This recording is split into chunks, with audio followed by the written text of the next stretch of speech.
Speaking test. The key is right there.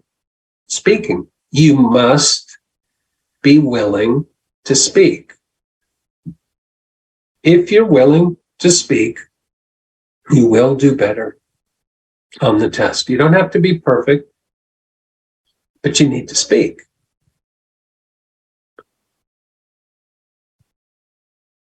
There are 3 parts of the speaking test.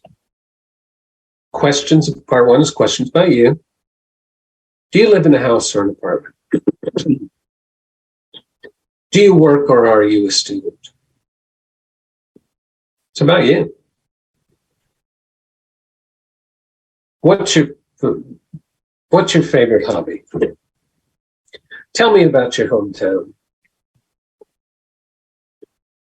Have you ever ridden a bicycle? It's you questions. They're not difficult. But remember what I said earlier. If you can give information past for a different grammar, that would be good. Have you ever ridden a bicycle? Well, I used to ride a bicycle, but I don't now. There, you gave a grammatical range. But if I could, I would like to ride. Does it matter if that's true? No, it doesn't. Maybe you hate bicycles, but it gives you the opportunity to use a variety of grammar to answer a question. So it's going to help your score. Part 2 will be a topic about you. Let's discuss, I'd like you to describe, right? And then a general discussion in part 3, where you have to talk not just about you, but about just people in general. So parts 1 and 2 are about you, but part 3 is about people in general. You have to remember that. Don't talk just about you in part 3. The examiner is supposed to remind you, please don't talk just about yourself, or let's talk about other people. And if you insist on discussing only yourself, it's going to hurt your score. So you have to know that. If you know that going in, it will help. 1 and 2 are about you. 3 is about people in general. Now, band descriptors, just like in writing, because you're producing language, fluency and coherence. Can you keep talking and stay on the topic? Don't go off here or off there. Stay on the topic. Now, you can move away from the topic as long as it's connected. Okay? Have you ever ridden a bicycle? No, but my brother did, and he really loves bicycles, and he still rides them today. Okay, that's fine. Perfectly fine. I said no. I didn't just say no and stop talking. I said no, and then took that little step and talked about my brother riding bicycles. That's fine. It gives you the ability to keep talking and stay on the topic. Vocabulary, lexical resource, variety, range, just like in the writing test, grammatical range and accuracy, describe, explain, support, give examples. Don't just say, I like pizza. Don't just say, I live in Dubai. No, I used to, but now I might, I may, I could, I hope, right? Range and pronunciation. The most important thing with pronunciation is that you need to slow down. Most of you speak too quickly. Most people speak too quickly. When they're comfortable with a language, we tend to speak very quickly. And when we do that, we drop parts of the language. Okay? I'd say, two catnip. What? There are 2 cats in the yard. But when I say it quickly, it comes out, 2 catnip. I drop the S, I drop the article, I drop the preposition. 2 catnip. There are 2 cats in the yard. Speak slowly and clearly, not like this. but slow down. Record yourself, listen. Am I speaking too quickly? And do you have those kind of, we call them vocalizations? Do you have those sounds that you make? Excuse me. That's not a vocalization, that's a cough. Clearing throat. If you have too many of those, it will hurt your score. You can, well, but they're very brief. That's okay. But when they go, in some cultures it's fine. In some cultures it's common. This is an English language test. And it's not expected. You shouldn't do it in the IELTS test, okay? Record yourself, listen, and think about it, okay? Now, band descriptors. Look at band score 7 again. Fluency and coherence speaks at length. That means keep talking. Stay on the topic. Band score 7. Lexical resource. Vocabulary resource, variety. Grammatical range, band score 7. Range of structures. Range, variety. Stay on the topic. Use a range of vocabulary, range of structures, and on your pronunciation, slow down, speak clearly, and don't make those vocalizations. Part 1 is questions about you. Now, the more you talk, the fewer questions you'll get because you only have 4 to 5 minutes, maximum 5 minutes.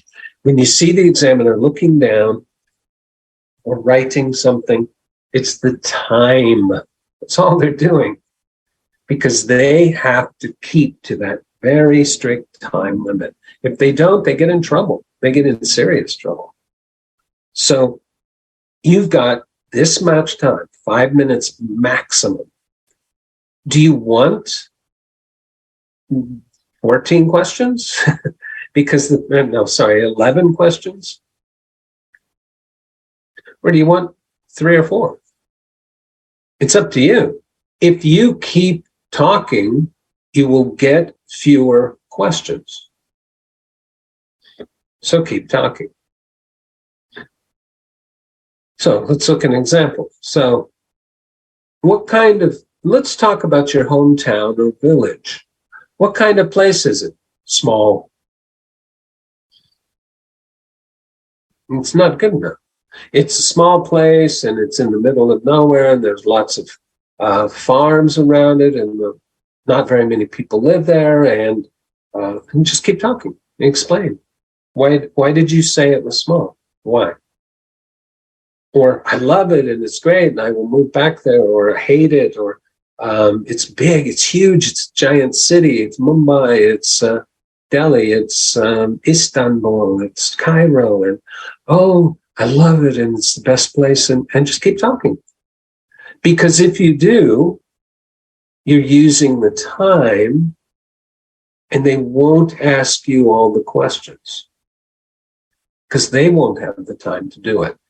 Use the time for your advantage by continuing to talk, to explain, just like in the writing. The more you explain your answers, your examples, the fewer examples you have to give. But it's the same in the speaking. The more you explain your answers, the fewer questions they will ask you. If you want all the questions, give short answers. But most people don't want all the questions. But think about that. Part 2 will be a topic. Now, you're given 1 minute to make notes, to think about it, to prepare your answer.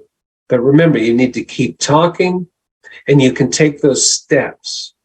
Like I said, I don't ride a bicycle, but my brother does, and then talk about your brother. Have you ever been to, describe a wedding you went to, Well, I only went to one wedding. I was 8 years old, but I remember that the food was amazing. And talk about the food at the wedding. I went to a wedding when I was a teenager. It was my uncle. And I remember the cars in the car park and talk about the cars. That's okay. The question was about wedding, and you end up talking about food or cars or the music or the clothes or they're connected to the topic. You can't go, I went to a wedding when I was 18 and I love tigers and they're beautiful. They're striped. There's no connection there. So you can take a step to something connected to the topic. Perfectly fine. It will not hurt your score at all. So when you get the topic, think about it and find of the range of things around it, one of them that you can go down and keep talking and explaining and talking and explaining. That's the trick. Does that make sense? Now, describe something you own, which is very important to you. Make sure you understand the question. If you do not understand it, sorry, I should go back. Here in part 1, if you do not understand the question, ask the examiner. They will explain. It's their job. They must explain the meaning. If you don't understand a word, ask them. They have to tell you what it means. They have to. It's part of their job. Same here. Something you own, which is very important to you. Okay, own. There's the key word. That means you paid money for it, or it was a gift. It's your property. My coat, my tie, right? My guitar, my car. Don't say mobile phone, because that's what everybody says. Why not say something different that's a little bit different? Because 95% of people talk about their mobile phone. Do you really have to talk about that? That's what's the most important thing in the world to you? Now, be careful, because it does say own. So you cannot talk about your family, your country, your religion, your friends. You don't own them. So you have to be aware of that. You have to understand the meaning of the words in the comment.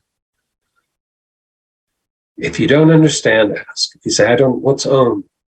The examiner will explain, and then you can think and answer appropriately. Be careful with these questions, because if it was something which is important to you, that's completely different than something you own, which is important to you. Careful. And then part 3, people and situations other than just yourself. It's very important that you get away with just, I mean, no. Oh, yes, I can see where something you own, which is important to you. What gives status to people? What gives status to people in your country? Oh, well, okay, so now you're speaking about people in general and not just yourself. You said, well, I had a big car, so I was, and the examiner should say, excuse me, what about other people, not just you? So keep that in mind. Parts 1 and 2, it's fine. I mean, but in part 3, you must speak about other people. Now we're going to listen to Kush. I want you to think about it. What score do you think she achieved? Now, we've been talking about a well-known person who you like or admire, and I'd like to discuss with you 1 or 2 more general questions related to this. Let's consider, first of all, being in the public eye. Famous people are watched by everybody. What are the advantages and disadvantages of that? Okay, the advantages is that a lot of people watching you, so you become famous, and there are a lot of things which you can do correctly and politically right, because there is media watching you, and you can go ahead and pass the message to the media in a right way. The disadvantage is that you have to be diplomatically correct. At times, if there are certain things which are incorrect, still you have to go ahead and do that, which doesn't make sense, because there are a lot of political leaders, they are into corruption back in India, and at times, there are some things which are wrong, but they have to do it. Why do they have to do it? Because there's a lot of political pressure, and if they don't do it, the political party would not support them, and in the end, they have to resign. Do you think the media plays a role in that? What is the media's approach to reporting what famous people do? Well, media plays an important role.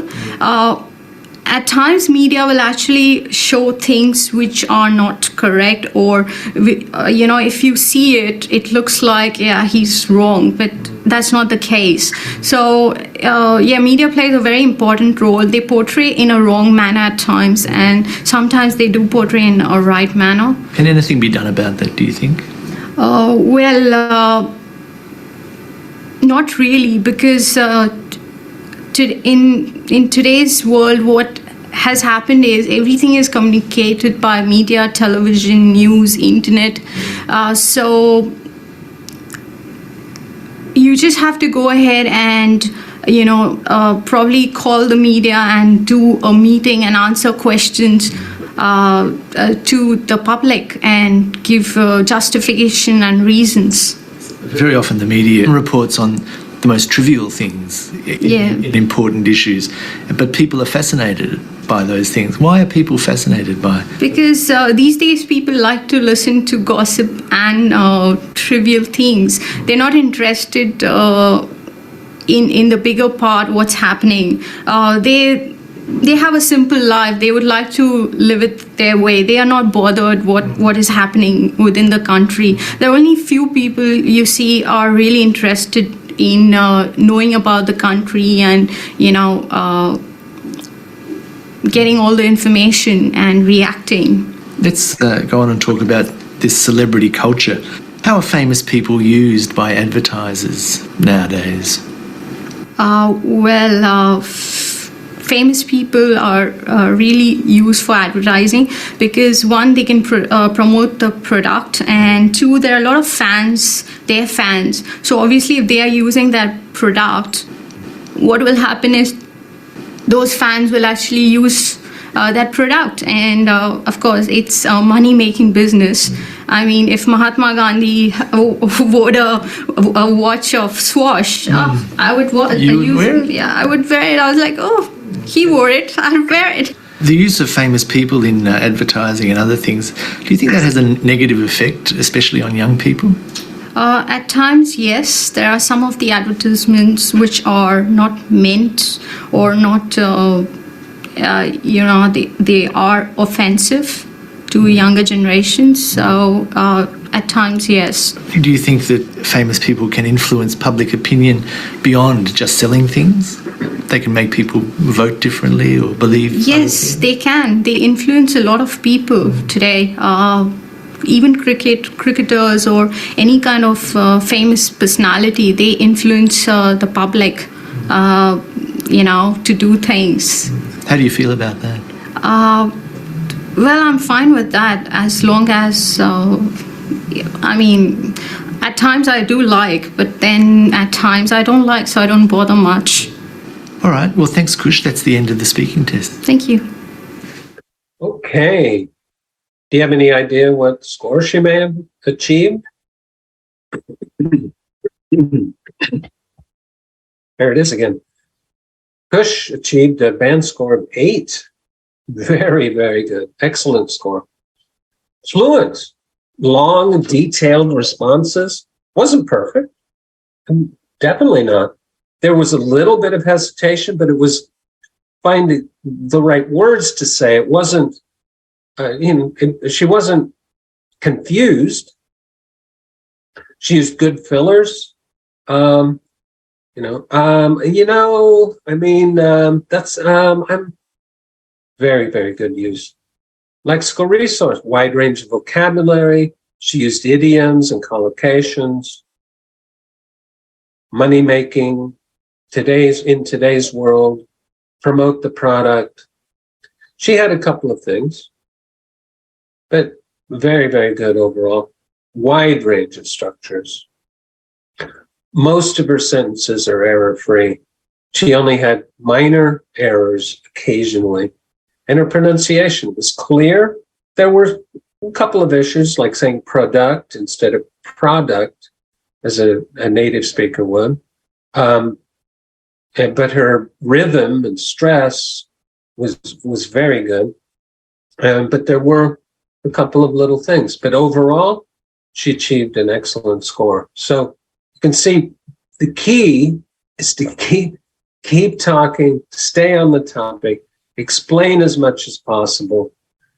She used a little bit of humor, not a bad thing, but she didn't make a joke. And you certainly don't want to get rude or inappropriate during the test.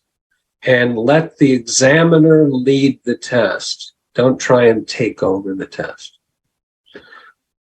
Questions about you, topic also about you that you discuss, and then that was connected, the part 3 was connected to the part 2, but it has to be other than just yourself. Now, there was some, like if Mahatma Gandhi wore, I would wear too. So there's reference to yourself. But in general, the discussion was about other people. Every day counts. I can't tell you enough. I keep talking about bite-sized pieces. Do it in little bits, step by step.